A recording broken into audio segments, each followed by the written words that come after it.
this fight with this exhibition with this guy right here, it's not going to win his record. But if you get your ass beat, yeah, it could the optics could mess up the earning potential in the future. So definitely, I see that perspective now. I hadn't thought of it, man. I was only thinking about it from the other side, but that's a great point, champ.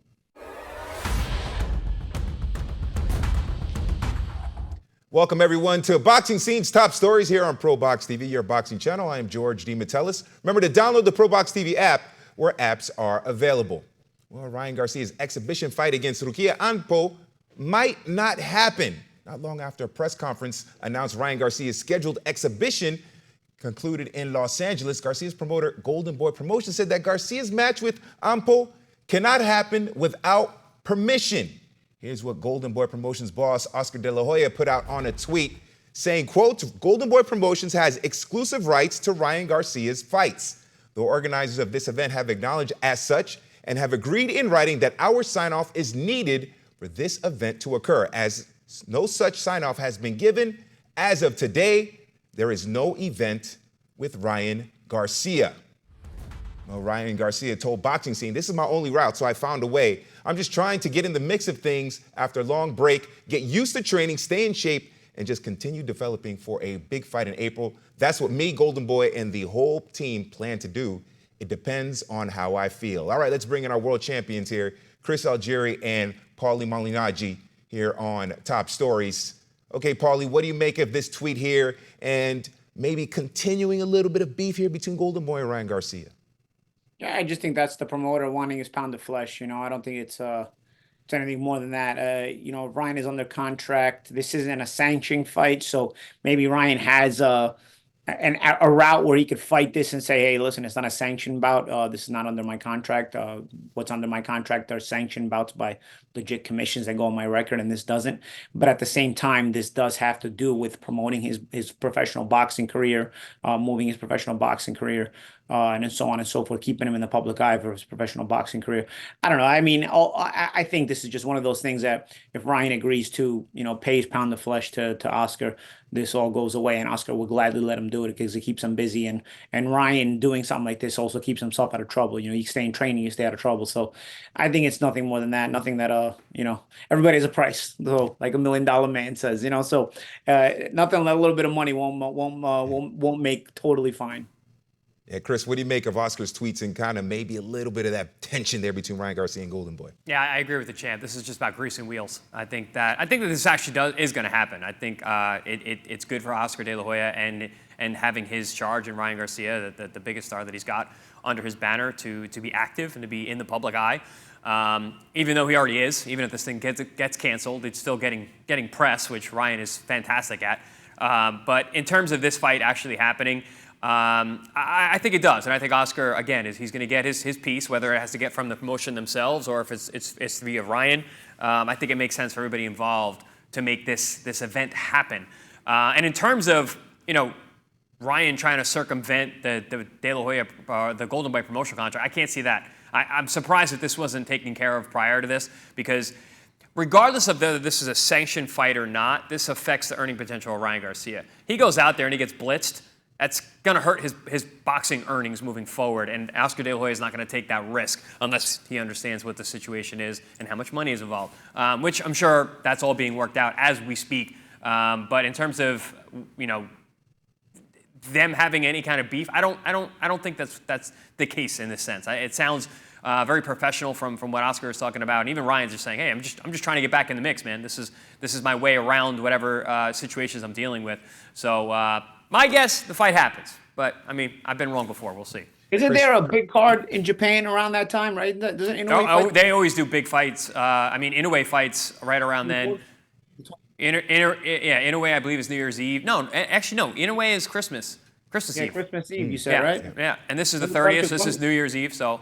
Boxing convenes around Japan and around that time, huh? Yeah, so on this side of the world, we don't do many shows. PBC would do some shows like New Year's Day and things like that, but for the most part, it's kind of a dead time after like the mid-December until early January. We don't have a whole lot of boxing over here. And Japan now, which has really rolled out a tremendous amount of really good fighters and matchups, is really taking over when it comes to that holiday time. That's where you're tuning in for fights when you're talking about Christmas and the holidays and New Year's. Especially with these apps now, because I remember Japan did always have big fights at that time of the year. Just in the States, you didn't get them unless you got a VHS later on, but you didn't really get those fights otherwise. But now with these app channels, we're able to get these live. Yeah, Ioka Martinez on the 31st. So that should be an interesting fight. All right, Paulie, let me ask you this. If you're Golden Boy, how much concern do you have for Ryan Garcia with the point that Chris mentioned about going up against a kickboxer? It's not going to be maybe a conventional fight, although they've agreed to fight at 153. If you're Golden Boy, how much are you concerned about Ryan Garcia in this fight? I think the only concern is maybe that it's heavier than what he's been fighting at before. Would he have 1 or 2 fights at 140 pounds? He was 135 pounder before, so doing it at 153, maybe that is maybe a concern. But then again, whatever he was putting in his body may have put that weight on him that he can't get off anymore anyway. So who knows? Maybe the weight is not an issue either. But Champ made a great point, because I was only thinking about it from the perspective of he's gonna do well and it's gonna promote his career. Maybe Oscar will be for it as long as he's greased right. But yeah, I hadn't thought about the fact that what if he gets his ass beat? Not likely, but it could happen, right? So he gets his ass beat. Yeah, then you're promoting a product that is sort of damaged goods. I mean, and nobody should know this better than Ryan Garcia himself, who has a win that's taken away from Devin Haney, yet Devin Haney's marketability has taken a beating since that fight, regardless of the result being taken away. So the optics or something like that could have a negative effect, even if it doesn't go on your record, just like the win over Haney doesn't go on Haney's record. This fight with this exhibition with this guy right here, it's not going to go on his record. But if you get your ass beat, yeah, it could the optics could mess up the earning potential in the future. So definitely, I see that perspective now. I hadn't thought of it, man. I was only thinking about it from the other side. But that's a great point, Champ. Yeah, Chris, how much concern is there on behalf of Golden Boy about Ryan Garcia fighting a fighter who is not conventional? He's known as a kickboxer. Yeah, I mean, listen, there's always concern, and I know we're throwing around the word exhibition. This is not an exhibition, it's a fight. And Anpo said, I'm knocking him out. But from what I saw of what Anpo supposed to be an exhibition! Rocky Four. And Champ, it's like when you go to the gym and the guy's like, we'll spar light. No, we're not going to spar light, trust me. Anyway, with this fight with Anpo, I think from what I saw with the Anpo versus Pacquiao fight, I don't think they have anything to worry about. Anpo's coming from kickboxing. He didn't show me any kind of high-level boxing in that matchup. It was much more indicative of where Pacquiao was at as opposed to where Anpo was at when it comes to a boxing match. Ryan has a very deep amateur background. We've seen Ryan as a professional, especially as of late, put on some very, very strong performances. The kid is very, very talented. He's got great hand speed. He's got power. And in terms of the weight, honestly, I'm sure they picked the weight, Ryan themselves. Because we've been watching him walk around. We've been watching him, making his world tour. He looks big, so 53 is probably about right for him right now. Maybe he can get himself down to 47 for a big boxing match in April. I could probably see that too. But I think we're going to see Ryan, above 140 from now on. But in terms of what Anpo brings to this matchup, what is it, eight 2-minute rounds? Yeah. I don't foresee this being very dangerous for Ryan, for his brand. I think that he's going to be able to outclass Anpo.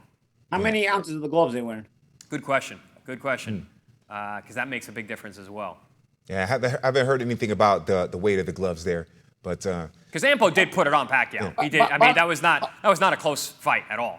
By the way, just to speak to the popularity of Ryan Garcia, I had people texting me today asking me about this fight. I guess they had the press conference today. Is that why people are texting me? But the people that were texting me about this fight are people that never text me about boxing ever.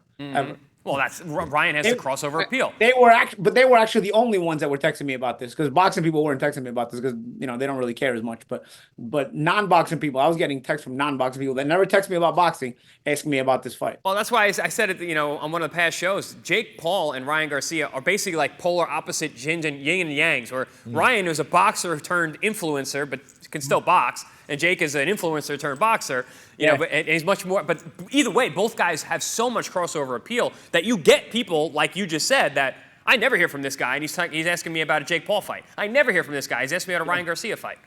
Yeah, or if I hear from them, they don't talk about boxing, and they're asking me about this fight, and I'm the one that had to explain to them that it's not a fight, that it's an exhibition. So going back to your point, this is a fight. I mean, most people don't understand the difference between boxing and an exhibition unless they're boxing fans. Between a fight and an exhibition, unless they're boxing fans, they don't understand the difference about the length of a round or the weight of how many ounce gloves make a difference in the fight or in the exhibition or whatnot. So in most people's eyes, this is just a fight because they don't know any better. And Anpo, in the Pacquiao fight, like I said, he put it on Pacquiao, but he was also thinking, like, I'm fighting a 47-year-old legend. He's not fighting a 47-year-old legend now. He's fighting a young, strong, mid-20s, peer, essentially. So if maybe he pulled back a little bit on Pacquiao because of the situation, I don't think he's going to pull back on a Ryan Garcia. He's going to fight for real, which, again, makes this much more of an actual fight than a quote-unquote exhibition. Yeah, 40,000 people expected in the arena for that fight, and Ryan Garcia's popularity might help the pay-per-view numbers as well. Reason and Fanmio are the highly ones putting up favored, for right? Yeah, highly favored. Yeah, for sure. The pay-per-view numbers, Ryan Garcia could drive those pay-per-view numbers up. And of course, it's always about the money, and Golden Boy probably just waiting for their cut until they give permission for Garcia to step into the ring against Anpo. And of course, further developments as we get closer to that December 30th date, we will have them for you here on Top Stories. I'd like to remind you to scan the QR code, like, subscribe, and leave your comments on our YouTube channel. Download the ProBox TV app, where apps are available. You can watch the next edition of the Contender Series, December 7th from Ireland. Moran versus McKenna is the main event. You definitely don't want to miss it on the app and on YouTube as well. I'm George DeMatteis, and this is Boxing Scene's Top Stories.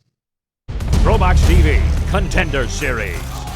On December 7th, look for an all-out Irish war as Dylan the Real Deal Moran battles Tyrone the Mighty Celt McKenna at the top of a stacked ProBox-worthy card.